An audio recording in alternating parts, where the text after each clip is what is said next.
Donc nous en sommes à notre 10e jour de grève, 10e jour d'occupation du rond-point des urgences pour revendiquer la création de 8 postes d'assistants régulateurs médicaux au SAMU 33. Nous sommes aujourd'hui en sous-effectif, on déshabille, on a diminué les postes de nuit et on est en train de déshabiller les postes de jour pour les faire monter en nuit. Donc on réclame aujourd'hui 8 postes pour reconstituer une équipe de nuit fixe et une équipe de jour fixe. Donc c'est notre principale revendication. Donc 10e jour de grève, 10e jour sans nouvelles de notre direction. Nous avons eu une première rencontre qui s'est soldée par des éclats de rire quand on a demandé ces postes. Donc nous avons quitté les tables de négociation et depuis 10 jours donc, nous n'avons pas eu de nouvelles. Nous venons d'apprendre qu'une nouvelle réunion nous a été proposée par la direction lundi prochain à 16h. Mais nous restons fermes et déterminés sur notre revendication de 8 postes en création d'ARM, 8 postes de façon pérenne. Et là, on va vous expliquer pourquoi on demande 8 postes. Alors ces 8 postes sont nécessaires, pourquoi ? Mais parce que là, comme vous l'a très bien expliqué mon collègue, on déshabille le jour pour habiller la nuit. On n'est même plus dans le principe de renfort, puisqu'on est tellement en manque d'effectifs qu'on est dans le remplacement d'agents. Ce n'est pas de l'effectif en plus. Donc nous avons atteint l'épuisement. L'épuisement, c'est pas faute d'avoir prêté main forte, mais là on n'en peut plus. Et il faut bien comprendre que en fait, tous les jours, à chaque appel, c'est une population que nous gérons, qui est en détresse. C'est des vies que nous avons entre nos mains. Et que là, à l'heure actuelle, les conditions de travail sont telles que nous sommes nous-mêmes en détresse. Et d'où le gros paradoxe, c'est qu'on ne supporte plus le fait que les gens attendent. Ne serait-ce que l'exemple de ce week-end où les gens ont attendu 10 minutes. 10 minutes, c'est énorme pour une détresse vitale.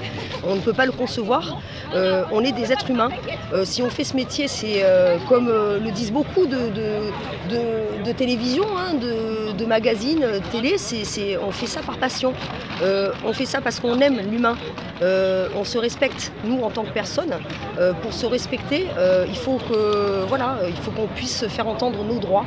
Et c'est ce qu'on revendique aujourd'hui. On a le droit de demander ces postes et on les veut, ces postes. Ils sont nécessaires. C'est nécessaire parce que c'est dangereux. On est dans les campagnes de prévention. Nous sommes en pleine campagne de prévention contre la grippe, l'AVC, le grand froid, donc qui génère de l'activité en plus. Les plages l'été. Les plages l'été. C'est un gros travail que nous avons à notre charge. À chaque décroché, comme nous l'avons dit tout à l'heure, notre responsabilité est engagée. C'est-à-dire qu'une arme, à l'heure actuelle, pour tout appel non régulé, et on fait notre travail correctement et du mieux que l'on peut, malgré une détresse permanente, notre responsabilité est engagée. Voilà. Donc on alerte là la population. On alerte aussi et on essaie d'entamer une conversation vis-à-vis d'autres institutions pour les alerter parce que là, c'est dangereux. C'est devenu de l'urgence parce que nous sommes allés, pour une fois, nous avons un métier de l'ombre et on est allé au contact de la population pour les avertir un petit peu de nos conditions de travail. Quand vous avez des gens qui vous interpellent en vous disant oui, je vous ai appelé la dernière fois, 4 minutes d'attente pendant qu'un enfant s'étouffe, c'est long. Nous avons tenu depuis des années le même discours en mettant l'encadrement en alerte face à la population qui s'installe à Bordeaux en plus. La LGV bientôt. L'alerte par rapport, notre alerte, on ne va pas parler de terrorisme, mais on doit répondre à toute éventualité. Jusque-là, nous avons prêté main forte. On a toujours travaillé dans des conditions un peu limites où l'encadrement nous faisait croire que c'était provisoire. Et là, aujourd'hui, ils veulent acter ce mode de fonctionnement, sauf qu'ils nous mettent, nous, en porte-à-faux et que nous sommes en détresse. Vous avez des longues maladies, vous avez des burn-out chez nous et c'est plus possible comme ça. On ne peut pas fonctionner. Il faut simplement savoir que d'une situation qui se voulait exceptionnelle, de venir prêter main forte sur des renforts d'équipes de nuit, la direction en a fait une situation habituelle. Une règle. Et cette situation habituelle n'est plus tolérable et acceptable par les équipes, tout simplement parce qu'elle nous met en danger, mais elle met en danger surtout la population. Voilà. Ça, il faut vraiment l'entendre. C'est qu'on se bat pour la création de ces postes-là, pour cette population que nous considérons, nous, aujourd'hui, comme en danger.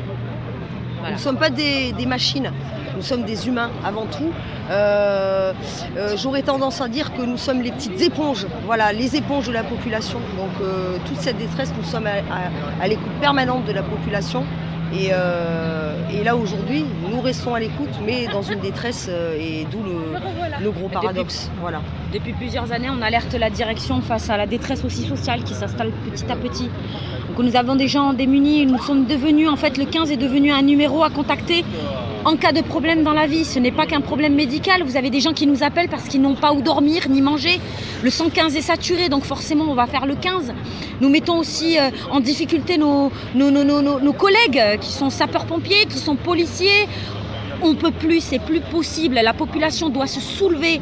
La santé, le système de santé est en danger en France actuellement. Il se dégrade énormément. Il se dégrade. Et à cause de ce manque d'effectifs, il faut savoir que nous, en tant qu'ARM, nous n'avons pas accès aux formations qui sont obligatoires. Pour exemple, moi, mes premiers secours, ils datent d'il y a 7 ans.